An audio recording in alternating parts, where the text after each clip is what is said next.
Hello दोस्तों, स्वागत है आपका अपने चैनल एग्जाम इज ऑन पे। तो एक बार फिर से मैं हाजिर हूँ 23 जुलाई 2020 के इंपॉर्टेंट इवेंट्स के साथ।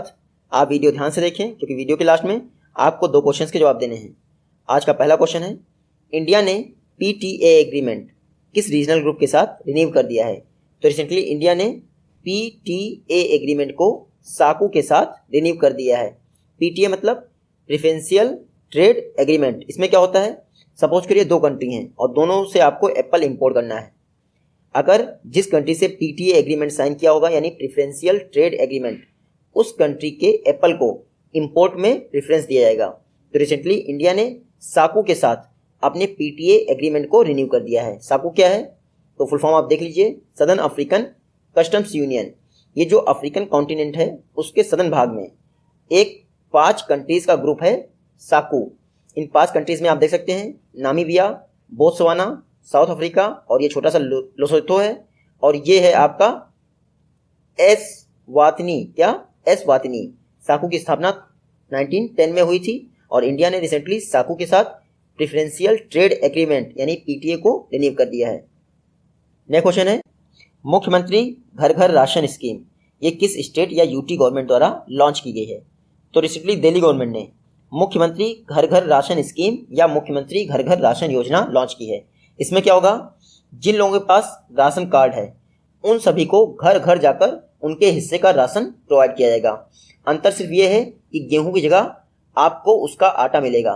देखिए, दिल्ली गवर्नमेंट ने मुख्यमंत्री घर घर राशन स्कीम, जो कि एक door step ration delivery facility है, उसी के साथ one nation one ration card scheme को भी इम्प्लीमेंट कर दिया है। आप याद रखिएगा, दिल्ली इस समय बहुत चर्चा में है क्योंकि कल ही मैंने आपको बताया था कि minister of power RK Singh ji ने इंडिया का first electric vehicle charging plaza New Delhi में लॉन्च कर दिया है। ये इलेक्ट्रिक व्हीकल जो चार्जिंग प्लाजा है इसको बनाया किसने था, तो EESL energy efficiency services limited ने न्यू दिल्ली म्युनिसिपल कॉरपोरेशन के साथ मिलकर बनाया था। उसके अलावा RK सिंह जी ने रेज इनिशिएटिव भी लॉन्च किया था। Raise initiative indoor air quality को इम्प्रूव करने के लिए रेज इनिशिएटिव न्यू दिल्ली में RK सिंह द्वारा लॉन्च किया गया था। इसको किसने डेवलप किया था, तो EESL energy efficiency services limited ने USAID के साथ मिलकर डेवलप किया है। कल मैंने USAID का फुल फॉर्म गलत बता दिया था। इसमें एडमिनिस्ट्रेशन नहीं होगा, एजेंसी होगा, यानी United state agency for international development. तो आप प्लीज़ करेक्ट कर लीजिएगा। हालांकि कल की जो वीडियो थी उसके कमेंट बॉक्स में मैंने कमेंट कर दिया था। नेक्स्ट क्वेश्चन है, करूर वैश्य बैंक के नए MD एंड CEO कौन अपॉइंट हुए हैं? तो करूर वैश्य बैंक के नए मैनेजिंग डायरेक्टर और चीफ एग्जीक्यूटिव ऑफिसर अपॉइंट हुए हैं रमेश बाबू बोद्दू जी। आप याद रखिएगा, रमेश बाबू बोद्दू नए MD एंड CEO अपॉइंट हुए हैं करूर वैश्य बैंक के। देखिए, रमेश बाबू बोद्दू इन्होंने किसकी जगह ली है, तो PR शेषाद्री जी की जगह ली है। आप याद रखिएगा। करूर वैश्य बैंक की बात करें तो 1916 में स्थापना हुई थी। हेडक्वार्टर इसका कहाँ है, तो तमिलनाडु के करूर में इसका हेडक्वार्टर है। और चेयरपर्सन कौन है, तो NS श्रीनाथ इसके चेयरपर्सन हैं। यहाँ पे पिक लगाना मैं भूल गया। नेक्स्ट क्वेश्चन देखते हैं, WFDSA द्वारा जारी की गई global direct selling 2019 retail sales report में इंडिया की रैंक क्या है? तो इस बार की global direct selling 2019 retail sales report में इंडिया 15th प्लेस पे है। देखिए, 2019 के लिए रिटेल सेल्स की रिपोर्ट WFDSA ने जारी कर दी है, जिसमें इंडिया की रैंक है 15th। 2018 में इंडिया की रैंक क्या थी, तो 19th, यानी इंडिया ने 4 प्लेसेस का इंप्रूवमेंट किया है। जो इस बार की global direct sale 2019 retail sales report है, इसको USA द्वारा टॉप किया गया है। सेकंड कौन है, चाइना। इंडिया के विषय में इस रिपोर्ट में बताया गया है कि 2018 से लेके 2019 के बीच में जो डायरेक्ट सेल होता है प्रोडक्ट्स का, वो 3.47 बिलियन डॉलर अधिक रहा है 2018 से, यानी कि 12.1% की ग्रोथ देखी गई है डायरेक्ट सेलिंग में। तो आप याद रखिएगा, ये जो ग्लोबल डायरेक्ट सेलिंग रिपोर्ट है ये डायरेक्टली कस्टमर को बेची जाने वाली कमोडिटीज़ या वस्तुओं की रिपोर्ट लेता है। आप याद रखिएगा, बाकी इससे कोई मतलब नहीं है, इंडस्ट्री क्या खरीद रही है इससे कोई मतलब नहीं है। तो इंडिया ने 12.1% की ग्रोथ दिखाई है 2018 से 2019 के बीच में। इसका मतलब क्या हुआ, 2.47 बिलियन डॉलर का ग्रोथ देखा गया है ग्लोबल डायरेक्ट सेलिंग रिपोर्ट में इंडिया की। तो आप याद रखिएगा। इसको जारी कौन करता है, तो WFDSA। इसका फुल फॉर्म क्या है, तो world federation of direct selling association. ये कहाँ स्थित है, वॉशिंगटन DC में WFSDA स्थित है। नेक्स्ट क्वेश्चन देखते हैं, NFRA ने 7 मेंबर टेक्निकल एडवाइजरी कमेटी बनाई है, इसकी अध्यक्षता कौन करेगा? तो रिसेंटली NFRA ने आर नारायण स्वामी की अध्यक्षता में 7 मेंबर टेक्निकल एडवाइजरी कमेटी बनाई है। NFRA का फुल फॉर्म क्या है? National financial reporting authority. इन्होंने जो आर नारायण स्वामी, आप यहाँ देख सकते हैं आर नारायण स्वामी हैं, इनकी अध्यक्षता में एक टेक्निकल एडवाइजरी कमेटी बनाई है। ये जो आर नारायण स्वामी कमेटी है, यह क्या रिकमेंडेशन करेगी? जो NFRA अकाउंटिंग मेथड्स या ऑडिटिंग के लिए जो मेथड यूज करता है उस पर रिकमेंडेशन देगी आपकी आर नारायण स्वामी कमेटी। तो आप देखिएगा, बात करते हैं NFRA की, तो फुल फॉर्म मैंने आपको बता दिया, नेशनल फाइनेंशियल रिपोर्टिंग अथॉरिटी। जो कंपनी एक्ट 2013 था उसके तहत इसकी स्थापना की गई थी 2018 में। इस समय NFRA के चेयरपर्सन कौन है? तो IAS रंगचारी श्रीधरन इसके चेयरमैन हैं। नेक्स्ट क्वेश्चन देखते हैं, सूरज कदे मरदा नहीं ये बुक किस फ्रीडम फाइटर पर आधारित है? तो सूरज कदे मरदा नहीं ये बुक आधारित है उधम सिंह पर। उधम सिंह, आप बहुत कम लोगों ने इनका नाम सुना होगा। देखिए, जलियांवाला बाग जो हत्याकांड हुआ था उसमें रेजिनाल्ड डायर ने फायरिंग की थी, और उस समय पंजाब के गवर्नर कौन थे? तो माइकल ओ ड्वायर, जिन्होंने रेजिनाल्ड डायर को क्लीन चिट दी थी। तो क्लीन चिट दी थी तो इससे बहुत गुस्सा थे उधम सिंह, तो माइकल ओ ड्वायर को इन्होंने लंदन में जाके गोली मार दी थी। हालांकि बाद में इनको फांसी दे दी गई। तो उन्हीं की लाइफ पर आधारित एक बुक लिखी गई है, सूरज कदे मरदा नहीं। किसकी आधार लाइफ पे है? उधम सिंह की लाइफ पे। और इस बुक को लिखा किसने है? बलदेव सिंह जी ने लिखा है। ये बुक लॉन्च कब की जाएगी? तो देखिए 31 जुलाई 2020 को ये बुक लॉन्च की जाएगी, क्योंकि उधम सिंह जी की 80th यानी 80वीं डेथ एनिवर्सरी है, यानी पुण्यतिथि है। तो अब देखिएगा, इसको जो 80वीं पुण्यतिथि है उस दिन लॉन्च किया जाएगा, सूरज कदे मरदा नहीं। नेक्स्ट क्वेश्चन है, लास्ट आफ्टरनून्स विद टेरेसा ये नॉवल किसके द्वारा लिखी गई है? इस क्वेश्चन को इंक्लूड करने का पर्पस डिफरेंट है, लेकिन कुछ एक्स्ट्रा फैक्ट देने हैं। जैसे लास्ट आफ्टरनून्स विद टेरेसा ये नॉवल लिखी गई है, फेमस स्पेनिश नॉवेलिस्ट हैं जुआन मार्सी।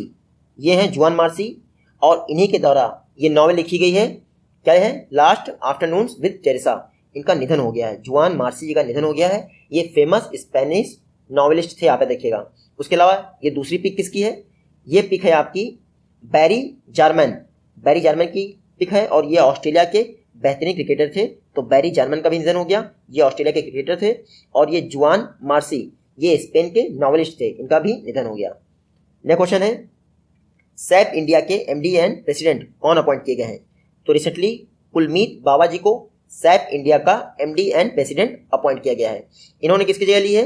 तो उन्होंने देवदीप सेन गुप्ता की जगह ली है। देखिए, सैप इंडिया जो इंडियन सब कॉन्टिनेंट रीजन है उसके लिए कुलमीत मावा जी को प्रेसिडेंट और मैनेजिंग डायरेक्टर अपॉइंट कर दिया है। टेक्नोलॉजी के सेक्टर में सैप इंडिया काम करती है। एक जर्मन फर्म है, जिन लोगों ने वीडियोस कंटिन्यू देखी होंगी उनको पता होगा कि सैप इंडिया ने इंडियन MSMEs को ग्लोबली कॉम्पिटिटिव बनाने के लिए ग्लोबल भारत प्रोग्राम लॉन्च किया था। क्या? Global Bharat program SAP India ने इंडियन MSMEs के लिए लॉन्च किया था। तो आप ये भी याद रखिएगा, सैप इंडिया एक जर्मन फर्म है। नेक्स्ट क्वेश्चन है, किस स्टेट गवर्नमेंट के लेबर डिपार्टमेंट ने ऑर्गेनाइज सेक्टर्स के वर्कर्स के लिए एक वेब पोर्टल लॉन्च किया है? तो रिसेंटली तमिलनाडु के लेबर डिपार्टमेंट ने जो अनऑर्गेनाइज सेक्टर होता है यानी असंगठित क्षेत्र, उसके वर्कर्स के लिए एक वेब पोर्टल लॉन्च कर दिया है। देखिए, तमिलनाडु में 17 डिफरेंट वेलफेयर स्कीम चल रही हैं अनऑर्गेनाइज सेक्टर के लेबर्स के लिए। अब उनके लिए एक पोर्टल लॉन्च कर दिया है, और ये सारी 17 जो वेलफेयर प्रोग्राम है वो सारी इस पोर्टल पे अवेलेबल रहेंगी। तो तमिलनाडु के लेबर डिपार्टमेंट ने अनऑर्गेनाइज सेक्टर के वर्कर्स के लिए एक डेडिकेटेड वेब पोर्टल लॉन्च कर दिया है। आप देखिएगा, ये है मैप में तमिलनाडु। क्यों चर्चा में है? क्योंकि रिसेंटली तमिलनाडु के ईरोड डिस्ट्रिक्ट में एक टर्मरिक रिसर्च इंस्टीट्यूट ओपन किया गया है, यानी हल्दी अनुसंधान केंद्र, जो कि ईरोड टर्मरिक पर रिसर्च करेगा। उसके अलावा तमिलनाडु का आदिपुरम फेस्टिवल बहुत फेमस है। तमिलनाडु के CM कौन है? E.K. पलनीस्वामी। गवर्नर कौन है? बनवारी लाल पुरोहित जी। उसके अलावा इंडिया की फर्स्ट न्यूट्रिनो ऑब्जर्वेटरी तमिलनाडु के थेनी डिस्ट्रिक्ट में बन रही है, आप ये भी याद रखिएगा। नेक्स्ट क्वेश्चन है, गुलबेंकियन प्राइज फॉर ह्यूमैनिटी 2020 से किसको सम्मानित किया गया है? तो गुलबेंकियन प्राइज ह्यूमैनिटी के लिए दिया जाता है। 2020 में एर्ना सोलबर्ग को इससे सम्मानित किया गया है। एर्ना सोलबर्ग ये हैं, ये स्वीडन से बिलोंग करती हैं, और एक इन्वायरमेंटल एक्टिविस्ट हैं। तो आप याद रखिएगा, पर्यावरण के लिए काम करती हैं एडना सोलबर्ग। इस बार Gulbenkian prize for humanity Edna Solberg को दिया गया है, जो हालांकि जो गुल्बेंकियन प्राइज फॉर ह्यूमैनिटी है मोस्टली पुर्तगाल के सिटीजन्स को ही दिया जाता है। एडना सोलबर्ग पहली स्वीडिश नागरिक बन गए हैं जिनको ये गुल्बेंकियन प्राइज फॉर ह्यूमैनिटी दिया गया है। और एडना सोलबर्ग मात्र 17 वर्ष की हैं। इन्होंने क्लाइमेट चेंज के विरोध में फ्राइडे फॉर फ्यूचर मूवमेंट भी लॉन्च किया था, आप सभी को याद होगा। और इन्होंने अनाउंस किया है कि जो 1 मिलियन यूरो मिल रहा है, यानी अवार्ड मिल रहा है इस गुल्बेंकियन प्राइज के थ्रू, वो सभी इन्वायरमेंट के लिए काम करने वाले ऑर्गेनाइजेशन को डोनेट कर देंगी। तो एडना सोलबर्ग इनको 2020 का गुल्बेंकियन प्राइज फॉर ह्यूमैनिटी प्रोवाइड किया गया है और इसको पुर्तगाल की एक संस्था द्वारा प्रोवाइड किया जाता है, आप याद रखिएगा। नेक्स्ट क्वेश्चन है, इंडिया ने अपना पहला transshipment of goods north eastern state को किस पोर्ट के द्वारा भेजा गया है? अभी तक हम नॉर्थ ईस्ट के स्टेट्स हैं उनको बाई रोड गुड्स की सप्लाई करते थे, लेकिन इंडिया ने पहली बार चिट्टगोंग पोर्ट, आप यहाँ मैप में देखिए, ये है बांग्लादेश। हम इधर से कुछ भी भेजते हैं तो काफ़ी टाइम लगता है नॉर्थ ईस्ट में भेजने के लिए। बांग्लादेश में यहाँ पर है एक चिट्टगोंग पोर्ट। तो इंडिया ने हल्दिया पोर्ट से चिट्टगोंग पोर्ट के लिए पहला ट्रांसशिपमेंट ऑफ गुड भेजा है। अब क्या होगा, 28 दिन तक इंटरनेशनल कन्वेंशन के अनुसार बांग्लादेश में रहेगा, बाद में ये डिस्पैच हो जाएगा। इससे क्या होगा, टाइम तो लग रहा है लेकिन कॉस्ट कटिंग हो जाएगी। तो आप देखिएगा, इंडिया ने first transshipment of goods north east states को चिट्टगोंग पोर्ट के द्वारा भेजा है। 2019 में इंडिया ने बांग्लादेश के साथ एग्रीमेंट किया था कि वो अपने नॉर्थ ईस्ट में गुड्स की सप्लाई करने के लिए बांग्लादेश के 2 पोर्ट्स को यूज करेगा।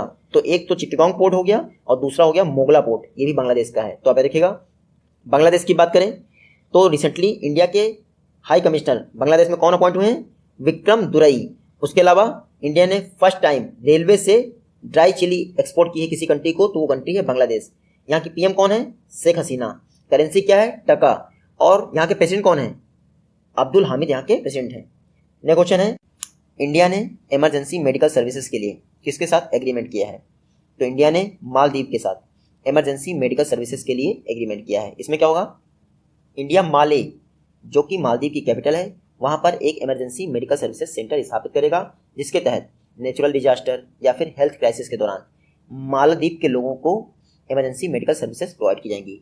कुछ दिन पहले ही इंडिया ने जो नेबरिंग कंट्रीज़ हैं वहाँ पर इमरजेंसी मेडिकल सर्विसेज प्रोवाइड करने के लिए $20 मिलियन के ग्रांट की घोषणा की थी।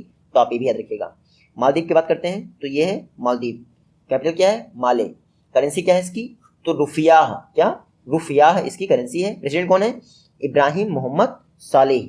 तो इंडिया ने मालदीव के साथ इमरजेंसी मेडिकल सर्विसेज के लिए एग्रीमेंट किया है। नेक्स्ट क्वेश्चन है, यूरोपियन यूनियन ने मेंबर कंट्रीज के लिए कितने अमाउंट के रिकवरी फंड की घोषणा की है? तो रिसेंटली यूरोपियन यूनियन ने 750 बिलियन यूरो के रिकवरी फंड की घोषणा की है, जितनी भी मेंबर कंट्रीज हैं उनके लिए। कितनी मेंबर कंट्रीज हैं, 27। ये जो 750 बिलियन यूरो होगा, इसमें से 390 बिलियन यूरो को इन 27 कंट्रीज को ग्रांट के तौर पे दिया जाएगा, यानी वापस नहीं लेना है। बाकी जो बचा अमाउंट होगा उसको 2058 तक के लिए लोन के तौर पे प्रोवाइड किया जाएगा। तो आप देखिएगा, यूरोपियन यूनियन ने मेंबर कंट्रीज के लिए 750 बिलियन यूरो के रिकवरी फंड का अनाउंसमेंट किया है। प्रीवियसली हम लोग कवर कर चुके हैं कि 2021 से 2027 तक के लिए यूरोपियन यूनियन ने मेंबर कंट्रीज के लिए 1.1 ट्रिलियन यूरो के बजट का भी अनाउंसमेंट किया था। तो आप देखिएगा, रिसेंटली इंडिया और यूरोपियन यूनियन की 15th समिट हुई थी। इस दौरान इंडिया ने यूरोपियन यूनियन के साथ साइंटिफिक कोऑपरेशन पर एग्रीमेंट को 5 ईयर के लिए रिन्यू कर दिया था, 2025 तक के लिए। आप याद रखिएगा, यूरोपियन यूनियन 1993 में स्थापना हुई थी। हेडक्वार्टर इसका ब्रसेल्स बेल्जियम में है और इसकी फर्स्ट फीमेल प्रेसिडेंट कौन है, Ursula von der Leyen. Next question देखते हैं, यूएस स्थित जूम वीडियो कम्युनिकेशन इंडिया के किस शहर में एक नया टेक्नोलॉजी सेंटर स्थापित करेगा? तो जूम वीडियो कम्युनिकेशन बेंगलुरु में एक न्यू टेक्नोलॉजी सेंटर स्थापित करेगा। देखिए, जूम वीडियो कॉलिंग ऐप, जिसका इस समय बहुत लोग यूज़ कर रहे हैं, ऐसा कहा जा रहा है ये एक चाइनीज़ ऐप है। देखिए, चाइनीज़ मूल के सिटीजन ने इसको बनाया है, उनका नाम है एरिक युआन, उन्होंने बनाया है। लेकिन यूएस का ये ऐप है, क्योंकि जो जूम है ये टोटली यूएस में स्थित है। तो Chinese American origin Eric Yuan ने जूम ऐप को डेवलप किया है, फाउंडर एंड सीईओ भी हैं इसके। रिसेंटली जूम ने डिसाइड किया है कि वो इंडिया के बेंगलुरु में अपना न्यू टेक्नोलॉजी सेंटर स्थापित करेगा। इंडिया के बेंगलुरु में ही क्यों? क्योंकि बेंगलुरु इंडिया की सिलिकॉन वैली है। और वर्ल्ड की सिलिकॉन वैली कहाँ है? तो जहाँ पे जूम का हेडक्वार्टर है कैलिफोर्निया, यूएसए का कैलिफोर्निया वर्ल्ड की सिलिकॉन वैली है। तो आप यह देखिएगा। नेक्स्ट क्वेश्चन देखते हैं। G20 जो डिजिटल मिनिस्टर्स की मीटिंग थी 2020 की, उसमें इंडिया को किसने रिप्रेजेंट किया? तो G20 डिजिटल मिनिस्टर मीट्स में इंडिया को रविशंकर प्रसाद जी ने रिप्रेजेंट किया। ये मिनिस्टर हैं ministry of electronics and information technology. देखिए 2020 की जो G20 की बैठक है वो किस कंट्री में होनी है? सऊदी अरब में। एक्चुअली होनी क्या है, हो चुकी है, सऊदी अरब में होनी थी। तो इस वर्ष जितनी भी G20 की बैठक होंगी 2020 की, उन सबकी चेयरमैनशिप सऊदी अरब के पास होगी। तो आप देखेगा, तो यानी कि जो डिजिटल मिनिस्टर मीट थी उसकी चेयरमैनशिप भी सऊदी के पास थी। लेकिन इसका थीम आप नोट कर लीजिए, डिजिटल मिनिस्टर मीट 2020 का थीम था realising opportunity of 21st century for all. क्या? Realising opportunity of 21st century for all, ये इसका थीम था। G20 की बात करें तो 2019 का कॉन्फ्रेंस कहाँ हुआ था? जापान के ओसाका में। इस बार 2020 का सऊदी अरब में हो रहा है। 2021 का पहले इंडिया में होना था, लेकिन अब इटली में होगा, क्योंकि इंडिया में होगा 2022 में। तो आप देखिएगा। नेक्स्ट क्वेश्चन देखते हैं। वर्ल्ड ब्रेन डे किस डेट को ऑब्जर्व किया जाता है? तो प्रत्येक वर्ष 22 जुलाई को वर्ल्ड ब्रेन डे यानी विश्व मस्तिष्क दिवस ऑब्जर्व किया जाता है। इस बार का थीम क्या है? थीम है move together to end Parkinson's disease. ये है इस बार का थीम। देखिए वर्ल्ड ब्रेन डे इसको मनाता कौन है? तो वर्ल्ड फेडरेशन ऑफ न्यूरोलॉजी इसको मनाता है। और 22 जुलाई को क्यों मनाया जाता है? क्योंकि वर्ल्ड फेडरेशन ऑफ न्यूरोलॉजी की स्थापना 22 जुलाई 1957 को हुई थी। और ये वर्ल्ड फेडरेशन ऑफ न्यूरोलॉजी है कहाँ पे? तो यूएस के टेक्सास में है वर्ल्ड फेडरेशन ऑफ न्यूरोलॉजी। तो आप देखिएगा। इसी दिन एक कैंपेन भी रन किया जा रहा है। उस कैंपेन का नाम, उस कैंपेन का थीम आप नोट कर लीजिए, आवर ब्रेन आवर फ्यूचर। इसी नाम से कैंपेन रन किया जाएगा वर्ल्ड ब्रेन डे को। नेक्स्ट क्वेश्चन देखते हैं। काकरापार एटॉमिक प्लांट नंबर 3 ये अपनी क्रिटिकलिटी में पहुंच गया है। आपको बताना है किस स्टेट में स्थित है। तो काकरापार एटॉमिक प्लांट गुजरात में स्थित है। पहले से भी 2 प्लांट जो काकरापार में है वो गुजरात में भी हैं। टेक्निकल फॉल्ट की वजह से पहले के 2 पावर प्लांट बंद हो चुके हैं। तीसरा पावर प्लांट अपनी क्रिटिकलिटी में पहुंच गया है। क्रिटिकलिटी मतलब एटॉमिक रिएक्टर की भाषा में क्रिटिकलिटी का मतलब होता है नॉर्मल ऑपरेटिंग कंडीशन। यानी काकरापार एटॉमिक प्लांट नंबर 3 अपनी नॉर्मल ऑपरेटिंग कंडीशन में पहुंच गया है। प्राइम मिनिस्टर मोदी जी ने सभी को विश भी कर दिया है। तो आप देखिएगा, यहाँ से एटॉमिक एनर्जी बनाई जाएगी और इलेक्ट्रिसिटी प्रोवाइड की जाएगी गुजरात के लोगों को। टोटल कैपेसिटी कितनी है? 700 मेगावाट की। ये काकरापार परमाणु रिएक्टर कहाँ है? तो सूरत, गुजरात में सूरत है, उसके पास है काकरापार परमाणु रिएक्टर। गुजरात की बात करें तो कुछ दिन पहले ही यहाँ की कुछ ट्राइबल कम्युनिटी हैं, रबारी, भरवार और चारण, उनके राइट्स के लिए 5 मेंबर पैनल बनाया है गुजरात गवर्नमेंट ने। सीएम कौन है गुजरात के? विजय रूपानी। गवर्नर कौन है? आचार्य देवव्रत।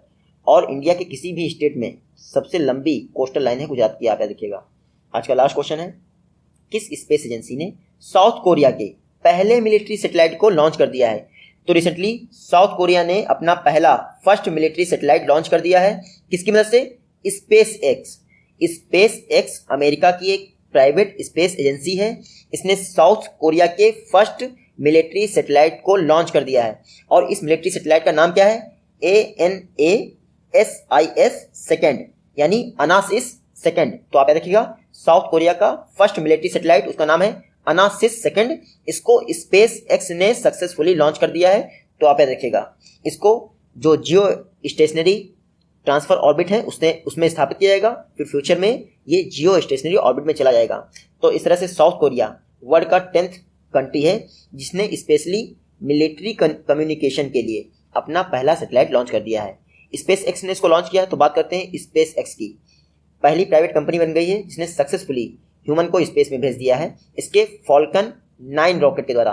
और इसी से इस मिशन को भी लॉन्च किया गया है, फॉल्कन 9 रॉकेट। किसका है? स्पेस एक्स का। 2002 में स्थापना हुई थी। हेडक्वार्टर कहाँ है इसका? तो कैलिफोर्निया में हेडक्वार्टर है। और इसके फाउंडर एंड सीईओ कौन है? एलॉन मस्क, जो कि टेस्ला मोटर के भी फाउंडर एंड सीईओ हैं। ये हैं प्रीवियस वीडियो के क्वेश्चन और ये हैं आज की वीडियो से क्वेश्चन। आई होप कि आप इनका जवाब दे पाएंगे। मिलते हैं आपसे अपनी नेक्स्ट वीडियो में, तब तक के लिए take care, good bye and जय हिंद।